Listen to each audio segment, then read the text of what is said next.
As a fellow action figure collector like yourself, I know that one of the important things to all of us is completing a team, right? Having a full shelf. Nobody wants to start collecting action figures and, well, not be able to get everyone on the team. I mean, heck, what's the point of the A-team without all of them? Otherwise, it's basically just Mr. T. Not that you can't collect Mr. T toys.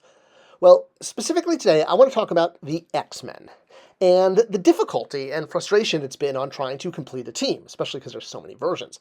Now, for me, I'm a 1992 X-Men guy. I'm right there when the animated series came out and Image Comics was forming and stole all the good talent, but that was the moment in time that I wanted to recreate in toy form.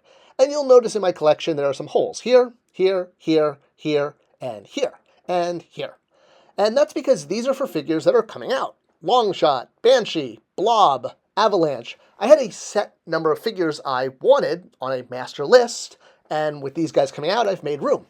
There's two other characters, Phoenix from Excalibur and Feral from the 1990's X-Force, the Liefeld version. And then there's also this blank spot here. Well, actually, a character is here. It's Wolfsbane, but it's not quite the Wolfsbane I want.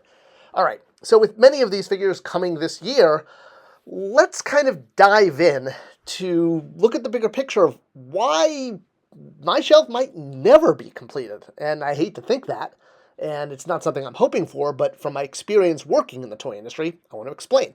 All right, so Wolfsbane. We've already had a Wolfsbane figure. We're actually going to get into that, but I'm talking about this version of Wolfsbane, the one from X Factor.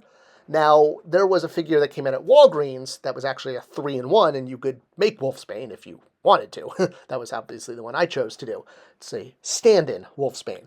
So this would basically, if you're into the New Mutants, this is an awesome set for you because you can get 3 members all at once, and you'd have to obviously buy 3 since it only came with the parts, or the body at least, for 1. So it's sold as Moonstar, but you could also make other characters and, build up your New Mutants army. That's great if you're a New Mutants fan. For me, though, I'm all about X-Force and X Factor, and when the New Mutants team was sort of dissolved.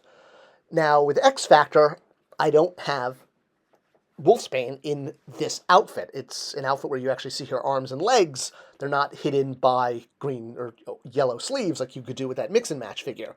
So yeah, you can't, it's not the same version. It's very different, in fact, especially because of the arms and legs with all of the fur detail. I was going to say hair, but I guess it's fur. I don't know.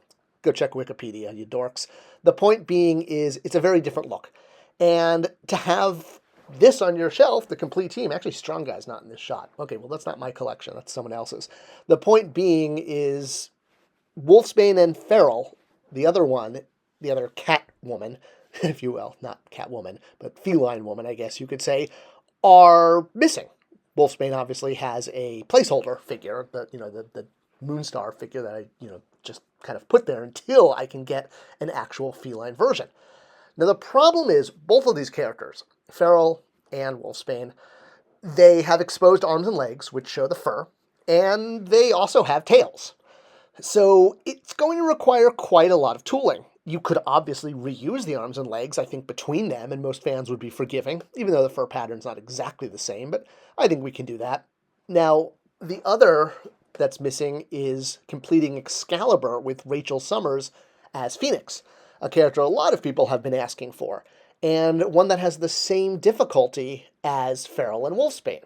And that's specifically because of the outfit that we all obviously want her in. We've had action figures of her before, but specifically to complete our 1992 Excalibur team is the version of her with all of the spikes on her outfit, her armor, that whatever you want to call it. She's got spikes all over her. Now, she could have her powers on or off, but this now goes back to my experience in the toy industry. When you're planning out a line, you look at shared tooling. Which characters are going to need a full tool, meaning every part is new, and which ones can use a basic buck body? Now, most, meaning like 80-90% of figures, use a basic buck body with new parts. The problem with Feral and Wolfsbane, and why we've never been able to get them, is because they're more or less fully tooled figures. It is great that you could share parts between them, but if you look at all the rest of the characters, they're basically just male and female, basic bodies. Some have trench coats, Some have, different straps, etc., but they use a lot of the same parts. Well, at the bottom here with our two feline characters, they would need a lot of tooling. The same with Phoenix, the Rachel Summers version. Now, when you make a custom figure of her, sure, you could just glue on spikes all over her, easy peasy, but that doesn't work for the toy industry because of a lot of reasons. The biggest probably being assembly. I mean, if you had to put in each spike separately, not going to work, nor is gluing them in. You would really need to tool them as part of the arms and part of the chest. She could obviously use standard female legs, but that's about it. Everything else, well, I guess the hands could be standard, but the arms, the lower arms, and the torso would all require brand new parts. So again, you're looking at a lot of tooling. And honestly, a lot of tooling for a female figure, not to sound politically incorrect, but female action figures do not sell as well as males. So let's look at another example of an action figure that has spikes. Spector, perfect example, right? All right, so Spector has spikes tooled as part of his armor. And, while there are definitely fan customs and different versions with spikes of different length, the basic figure from the original 80s sort of set the standard. Now, looking at this figure, all of the spikes are rubbery, if you will, and they don't come to a very sharp point. That's really important here for, the next point I'm going to make. For example, if you pick up the Super 7 version of Spector, they don't have the same safety rules as Mattel. And when I picked this figure up, it hurt. Like, those spikes hurt. I was like, what the heck? Why would you make a toy that hurts your hand when you're gripping it? So much for this ever being a pocket figure or, just like throwing it to someone and having them catch it. You could hurt yourself. And that's why Mattel has very, very strict safety standards. They basically age grade everything at 4+, even if it's an adult collector. And while there are lots of warnings and safety issues for toys over the years, the one that comes into play here is the sharp point rule. And essentially, if it's 4+, you can't have a sharp point. So having a character that's got sharp points all over her, they'd all have to be dulled down anyway, so they'd be more like rivets. And while you could still make them look great, there's no getting around the amount of tooling you would need in order to give Rachel this look. And again, whether she's got, her powers on or off, or comes with flame effects or not, there's plenty of flame effects out there. So looking at my collection and the holes in it, it kind of makes me sad thinking all three of the missing figures that I don't have, a correct Wolfsbane, Feral, and Phoenix, is really an uphill battle. The reason being they are fully tooled females, or very highly tooled females, and they even have safety issues. So can we truly collect them all?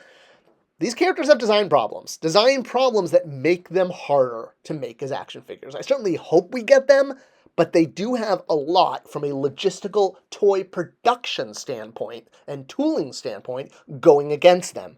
And that's what's frustrating, because I want my full set. I hope this video was insightful and gave a little rationale of why some figures have been harder to get to complete our teams. Do you have other figures you've been waiting for to finish off a team? Let me know in the comments below. Love to hear from you. And thanks as always for sharing, watching, and, subbing and all that. It's appreciated. Thanks so much, and I'll see you in the next video.